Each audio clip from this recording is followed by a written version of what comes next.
M. Laporte, qui devait dîner ce soir à l'extérieur avec son épouse et des parents, est sorti de sa résidence pour parler avec son neveu Claude et un voisin qui jouait au ballon.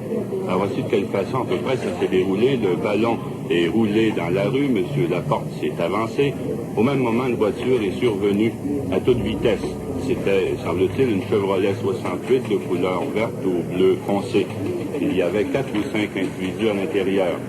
2 de ces individus coiffés de cagoules sont sortis de l'automobile, une mitraillette au poing, ont poussé le ministre Laporte dans la voiture qui, comme on peut se l'imaginer, est démarré en trombe vers l'est.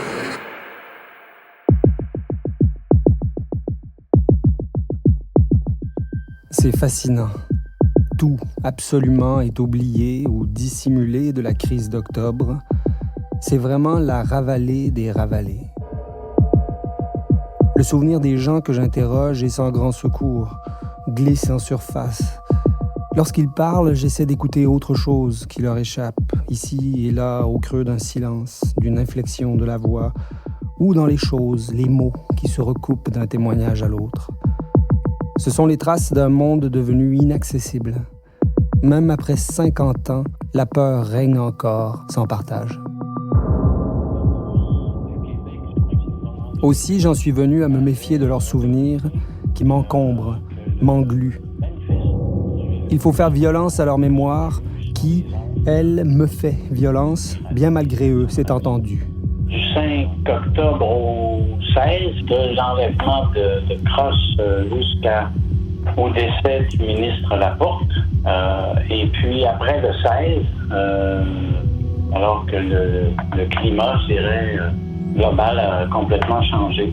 Dans le premier temps, sans parler de réjouissance ou de même, certainement pas d'euphorie, mais il y avait quand même, je crois, une sorte de, peut-être de légèreté, je dirais, qui traversait le Québec. Les mots sont difficiles à trouver dans des cas comme ça parce que c'est des circonstances un peu exceptionnelles, mais je dirais que peut-être qu'il y avait même un certain sentiment de fierté. Il n'y a peut-être que le psychanalyste Jean Imbeau qui parvienne à se ressaisir d'octobre, et après beaucoup de précautions, comme s'il se prémunissait lui-même contre la survenue d'une violence longtemps enfouie, refoulée, pour le dire dans le jargon de sa profession.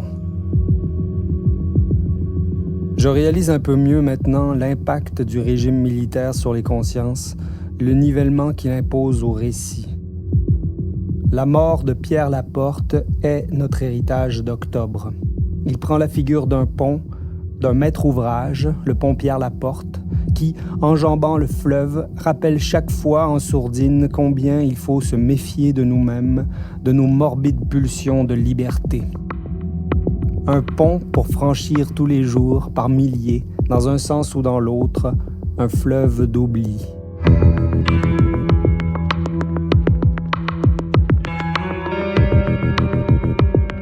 Je me souviens. Oui, je me souviens. J'étais dans les guides cette année-là et je me souviens d'un soir où on avait des codes à décrypter. Un des souvenirs précis qui me reviennent, c'est l'Halloween. Les filles de mon équipe ont décidé d'aller demander aux soldats de nous aider dans notre tâche. Puis au bout de la rue, il y a le député fédéral qui habite là, M. Trudel. J'étais enfant, puis je me souviens... Devant sa maison, il y a comme un soldat qui fait le guet. Il est impassible, il bouge pas.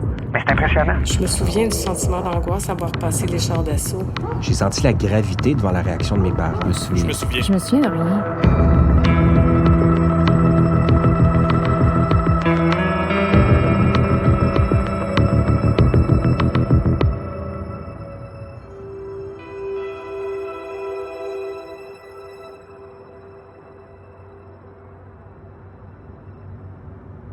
Les portes de nos cellules ne s'ouvrent qu'un instant, 6 fois par jour, à l'heure des repas, quand une matrone entourée de 2 policiers nous apporte nos gabelles et quand elle les reprend 20 minutes plus tard. Jusqu'à hier, nous étions 3 à n'avoir encore rien mangé. Les 3 autres, moins dédaigneuses, avaient avalé quelques bouchées dès le premier jour. Elle nous encourageait à surmonter notre dégoût à la vue du plateau de tôle légèrement creusé à 4 endroits dans lesquels sont déposés les aliments. Quand nous le recevons, la soupe ou le jus de viande a toujours débordé de son creux et mouillé les autres mets jusqu'à défaire ceux qui sont poreux. De même, le matin, le lait des céréales a toujours ramolli et refroidi les toasts. Nous ne cessons de réclamer des fruits. Nous rêvons de croquer dans une pomme, si délicieuse en cette saison, à la fois ferme et juteuse. Nous nous réjouirions néanmoins de recevoir une orange ou une banane ou tout autre fruit protégé par sa peau du jus de viande ou du lait sucré. Avant-hier, au beau milieu de la nuit, J s'est mise à décrire la saveur de son plat préféré. Avant même qu'elle ne se taise, C proposait que nous jouions à composer ensemble le menu d'un banquet et à préparer chacune, par la magie des mots, un plat du festin. Nous nous sommes amusés pendant plusieurs heures dans une révélation sans vergogne de nos gourmandises et de nos sensualités. L'abondance de nos désirs rivalisait avec la finesse de nos inventions, nous entraînant dans des descriptions délirantes des mets les plus succulents, des vins les plus exquis, fruités ou vieillis, légers ou capiteux, blancs ou rouges, des tables les plus joliment parées. La puissance de l'imagination est un don sacré, une lumière pour les sens et le cœur. Nous éprouvions une joie réelle et fortifiante. Au matin, quand nous avons entendu arriver le chariot, d'une voix rieuse, presque dans le même souffle, nous avons exprimé l'espoir qu'il apporte une pomme à chacune. Malheureusement pour nous, il semble que les administrateurs de la loi des mesures de guerre appréhendent l'effet subversif de la chair de ce fruit si québécois, car nos gamelles ne contenaient encore que des toasts mous et froids. Également en vain, nous réclamons des brosses à dents, du papier, des crayons, des journaux, la permission de confier aux passantes des messages pour les personnes aimées qui ignorent probablement ce qui nous arrive comme nous ignorons tout d'elles. Rien. Tout nous est refusé, sauf les cigarettes. Mes 5 compagnes fument, moi pas. Et je les envie presque de pouvoir ainsi exercer le seul droit qui nous reste. À tour de rôle, 10, 20 fois par jour, chacune appelle la matrone pour lui demander du feu. Celle-ci ouvre alors le judas et la prisonnière y plaque son visage, bouche tendue vers la main qui tient l'allumette. Ces femmes n'exercent pas ici leur métier. Elles n'en ont d'ailleurs pas. Ce sont des femmes qui travaillent sur appel, habituellement pour des agences de sécurité privée. La semaine dernière, toutes chômaient depuis plus ou moins longtemps. Le décret de la loi des mesures de guerre leur est pour ainsi dire tombé comme la manne du ciel. 9 femmes qui travaillent 3 par 3, chacune 8 heures par jour, sous la direction d'une matrone professionnelle. Elles nous craignent. Elles croient manifestement que nous sommes des révolutionnaires sanguinaires, tels que sans doute elles l'entendent dire dans les médias. Femmes séparées de leur mari, responsables, seules, des soins d'un ou plusieurs enfants, elles ont vécu toute leur vie dans la pauvreté et l'ignorance et la peur qui s'ensuit. Celle que nous leur inspirons nous étonne, nous accable.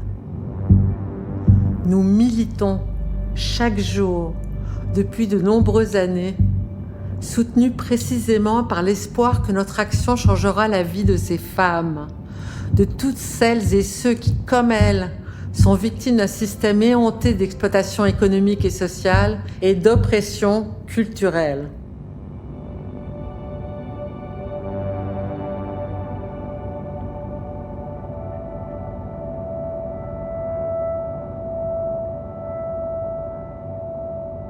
Les Grecs anciens, m'apprend mon père, nommaient le dévoilement de ce qui est, de la vérité, aletheia.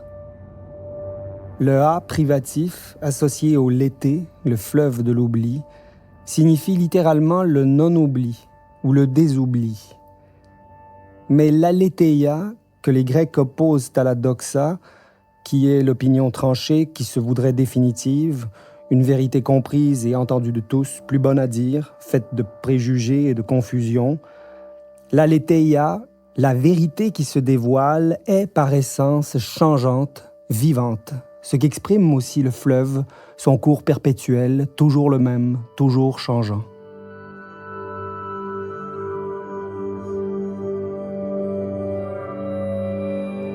Il y a donc dans l'oubli quelque chose de positif qui sert au dévoilement de la vérité et qui permet à chaque génération et même à chacun de réaliser cette opération mystérieuse, c'est-à-dire de se souvenir en oubliant ce qui empêche de toucher au vrai.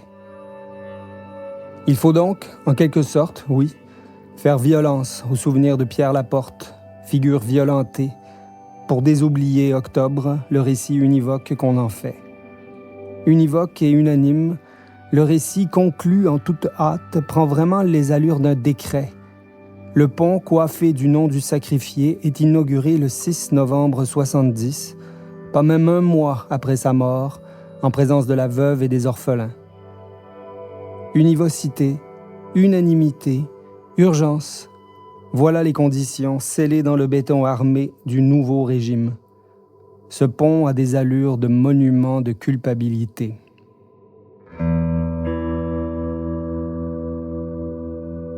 Dans la région de Montréal, la promulgation de la loi sur les mesures de guerre a donné le signal d'une opération de ratissage sans précédent. Des milliers de policiers municipaux et provinciaux, secondés par des effectifs de l'armée, ont procédé à une série de soldats du Royal 22e Régiment arrivés hier matin à Montréal ont prêté main forte aux quelques 13 000 agents de la police de Montréal et de la Sûreté du Québec. Pendant toute cette nuit, l'aéroport de Montréal a... Faire violence à la mémoire de Laporte, l'oublier, c'est ce à quoi les gens que j'interroge ne parviennent pas, quelles que soient leurs conditions, leur niveau d'instruction, leur classe sociale. Ils portent, malgré eux, malgré tout, la responsabilité de sa mort. Une responsabilité inavouable qui plus est parce qu'incompréhensible. Coupables par association de la mort de Pierre Laporte, leurs désirs, leurs élans, leur intimité, ce qui se trame dans leur cœur de profondément humain, leur instinct de liberté en un mot, est frappé d'interdit, souillé, suprêmement méprisé. Non, le terrorisme n'est pas là où on le croit. On a souvent dit que l'indépendantisme était mort en octobre 70. L'ineffable Jean-Daniel Lafont, époux de la gouverneure générale Michaëlle Jean, l'a décrété, lui, quelques semaines avant la fin de son règne à Rideau Hall, dans une entrevue donnée au magazine français L'Express. Il a même ajouté qu'avec les indépendantistes, autrefois ses amis, rappelait fort à propos le journaliste, il n'y avait pas de discussion possible. C'est marche ou crève. Madame Anonyme, bonjour. Allô, M. Payette? Oui, madame. À votre réponse d'aujourd'hui, je crois que véritablement le gouvernement n'avait pas le choix. Il fallait qu'il transige avec ces gens, ces bandits. Moi, je les appelle des bandits. Maintenant, dès que cette transaction sera accomplie, je crois que le gouvernement devrait vraiment commencer l'opération nettoyage. Comme ça s'est fait en France, d'ailleurs, mettre des mouvements, par exemple, comme le FRAP, qui ont approuvé l'action du FLQ, les mettre hors la loi, et faire des emprisonnements à vie ou rétablir la peine de mort si c'est faux, mais il faut absolument, c'est une guerre qui est engagée, c'est bien évident. Et c'est celui qui prendra l'initiative qui peut-être remportera. Est-ce que vous croyez, Madame Anonyme, que cela réglera vraiment le problème? Bien, en tout cas, ça réglera le problème de ces actes que l'on commet. Le problème de ces actes, mais le problème de qui, madame? Est-ce que c'est vraiment la solution au problème? Vous dites faire l'opération nettoyage, mais ce sera déjà un début, en tout cas. Non. Donc on ne peut pas tolérer ça indéfiniment, plus personne ne... Mais pour l'instant, dans les médias, vous seriez favorable à la libération des prisonniers politiques? Je pense que le gouvernement n'a pas de choix.